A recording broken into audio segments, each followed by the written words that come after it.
जब मैंने वो इंस्ट्रूमेंट्स देखे तो हर इंस्ट्रूमेंट्स में जंक लगे हुए थे। तुम चेक पकड़ो, जो भी करना है कर लो, ब्लैंक चेक दे रहा हूँ और बाकी हम देख लेंगे। बोला मैं दृष्टि से हूँ। फॉर्च्यूनर गाड़ी थी, पंजाब नंबर की गाड़ी थी। 12:30 बजे जब ये घटना स्टार्ट हुई उस समय से वो स्टार्ट हो गए थे और साथ लास्ट तक उन्हीं के साथ रहे 4 बजे तक। एक अल्टो गाड़ी में ये लोग आ रखे हैं। फिर मुझे और शक हुआ कि ये कोई बहुत बड़ा सिंडिकेट चल रहा है। कह रहा था मैं उत्तरकाशी भी कई बार गया हूँ और जहाँ से मैं आई डोनेट करके लेके आया हूँ। आंखें बेशकीमती होती हैं, लेकिन देहरादून से एक ऐसा मामला आया है जो मानवता को शर्मसार कर देगा। देर रात को एक ऐसी घटना हुई है, आंखों को खरीदने के लिए ब्लैंक चेक दिया गया, लेकिन परिवार ने साफ मना कर दिया। आइए हमारे साथ बातचीत करने के लिए मौजूद हैं उनके बेटे जो मृतक हैं, जिन्होंने अपने पिताजी की आंखें डोनेट करने के लिए एक टीम को बुलाया था, लेकिन वो कुछ और निकले। नमस्कार, बहुत बहुत स्वागत है। क्या कुछ हुआ था पूरा मामला? मेरा नाम धीरज भाटिया है। मैं एक सेवक आश्रम देहरादून करणपुर में रहता हूँ। कल शाम को हमारे पिताजी का 5 दिन से दून हॉस्पिटल में एडमिट थे और कल शाम को 7:30 बजे उनका आकस्मिक देहांत हो गया। उसके बाद हमारे रिलेशन में हमारे कज़न हैं, उन्होंने बोला यार चलो मामा जी की तो डेथ हो गई है, तो हम एक ऐसा वो डिसीजन लेते हैं कि यार मामा जी की आंखें डोनेट कर देते हैं। पर उस समय तक मुझे पता नहीं था, लेकिन 7:30 बजे उनकी डेथ हुई थी और रात को 11 बजे मुझे बताया कि वो कोई डॉक्टर जॉली ग्रांट से आए हैं कि वो आंखें डोनेट लेने के लिए आए हैं। कैसे आए? आप लोगों ने संपर्क किया? हमने अपने कज़न को संपर्क करा, तो उसने हमको बोला था कि मैंने मामा जी की आंखों को ऐसा कर रहे हैं। तो भाई ने, बड़े वाले भाई ने बोला कि ठीक है हम उसको डोनेट कर देते हैं, कि चलो कोई बात नहीं, अगर किसी के काम आ जाएंगी, किसी आँख जिसकी आँख नहीं है उसको रोशनी आँखों में आ जाएगी तो बहुत अच्छी वो है, खुशी की बात है। हमारे पिताजी की आंखें उसकी आंखों में लग जाएंगी। लेकिन जब वो आए तो उन्होंने जब हमें बोला कि यहाँ पे 2 ही जनों ने रहना है, बाकी जने कोई नहीं रहेंगे, तो हमने कहा चलो ठीक है। तो मैं वहाँ पे खड़ा था, तो उन्होंने अपनी टॉर्चें चलाई, तो उनकी टॉर्चों में कोई ऐसी रोशनी भी नहीं थी, चार्ज नहीं थी टॉर्चें। ठीक है, बोला मोबाइल से काम चला लेंगे। तो मोबाइल के सहारे से उन्होंने फिर आँखों को निकालना, सर्जरी करना स्टार्ट करा कि हम इससे सर्जरी करें। ठीक है, फिर उन्होंने सबसे पहले अप्रन निकाला। बहुत बुरी कंडीशन में अप्रन है और वो अप्रन भी हमने पुलिस की कार्रवाई में फॉरेंसिक जांच के लिए सील करवा रखा है। फिर उसके बाद उन्होंने अपने इंस्ट्रूमेंट निकाले। तो जब उन्होंने किडनी ट्रे निकाली तो हमने किडनी ट्रे देखी। मैंने यार इसमें तो जंक सा लगा है। बोला कोई नहीं, ये स्टेलाइजेस होते हैं, कोई घबराने की बात नहीं है, ये ऐसे ही होते हैं कि ठीक है। फिर उन्होंने एक बाउल सा निकाला, उसमें भी जंक लगा हुआ था। मैंने वो भी बोला, चलो उन्होंने बोला नहीं, फिर मैं भी चुप हो गया।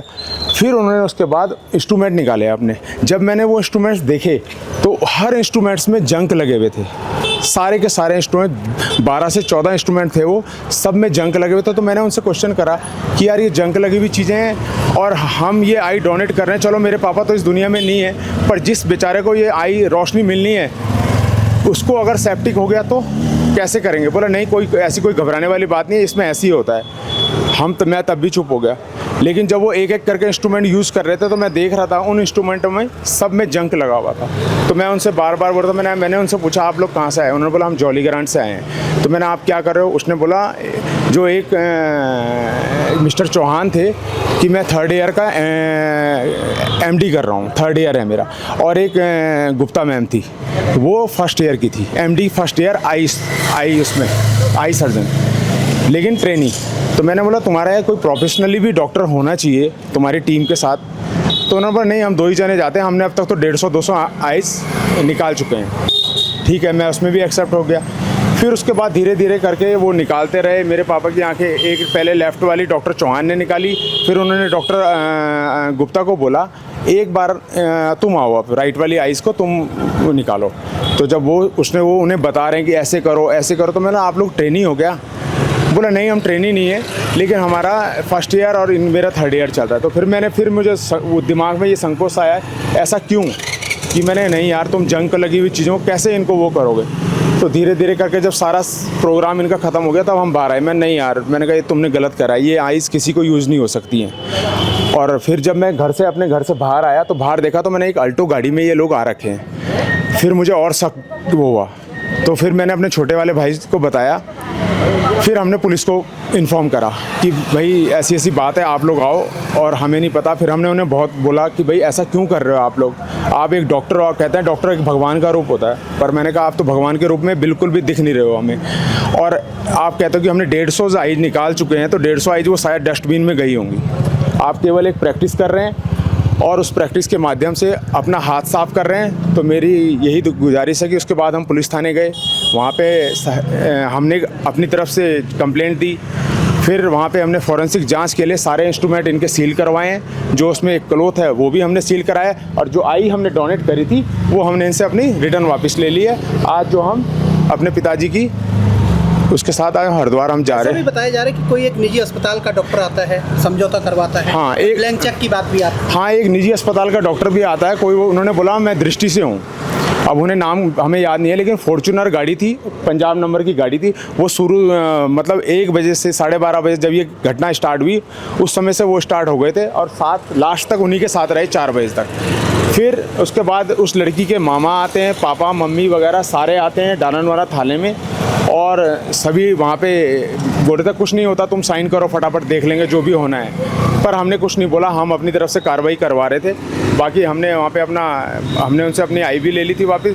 फिर वहाँ से जॉली ग्रांट से इनके कोई प्रोफेसर आए, उन्होंने हमें हमारी आइज़ दी, हमने वहाँ पे लिखित में दे दिया था। फिर उसके बाद ये लोग चले गए। कॉम्प्रोमाइज़ को लेकर कोई चेक वेक देने नहीं, की बात कॉम्प्रोमाइज़ को लेकर हमसे कोई चेक की बात नहीं हुई है, लेकिन वो बोल रहा था कि यार इन लोगों को कुछ नहीं पता है, पुलिस वालों को इन लोगों को कुछ नहीं पता है, और तुम चेक पकड़ो, जो भी करना है कर लो, ब्लैंक चेक दे रहा हूँ और बाकी हम देख लेंगे। किन को दे रहे थे ब्लैंक चेक? शायद वो पुलिस वालों से ही बात कर रहे थे, पर हमसे कोई चेक की बात नहीं करी, पुलिस वालों से ही बात कर रहे थे कि ब्लैंक चेक ले लो और मामला को यही रखा। जो भी, हाँ बोला हम लोग इन्हें देख लेंगे ये क्या है। तो आपको कहीं ना कहीं ये शक हो रहा है कि ये कोई सिंडिकेट बड़ा चल रहा है तस्करी का? ये बिल्कुल चल रहा है कि ये कोई बहुत बड़ा सिंडिकेट चल रहा है, और ये ऐसे ही करके 150, वो कह रहा था मैं उत्तरकाशी भी कई बार गया हूँ, और जहाँ से मैं आई डोनेट करके लेके आया हूँ, चौहान, डॉक्टर चौहान, कि मेरा तो बहुत एक्सपीरियंस हो चुका है मुझे इस मामले में अब तक। और doctor Chauhan MD 3rd year का स्टूडेंट है, eye surgeon, Jolly Grant hospital. तो आपने कोई तहरीर दी है, मुकदमा दर्ज हुआ है? हाँ, मुकदमा भी दर्ज हुआ है, तहरीर भी दी है, और जो हमारे इनके जो इंस्ट्रूमेंट थे उनको हमने प्रॉपर फॉरेंसिक जांच के लिए सील करवा के डालनवाला थाने में रखे गए हैं। अब आपकी आगे क्या मांग है, क्या रहेगी? अब हमारी ये मांग है कि इसमें पूरी जानकारी, ये सिंडिकेट है या कुछ भी है, पूरा क्लियर होना चाहिए ये क्या कर रहे हैं। आज हमें तो हम पढ़े लिखे थे या हमें इन चीज़ की नॉलेज थी, तो हमने इस चीज़ में इंटरफेयर किया।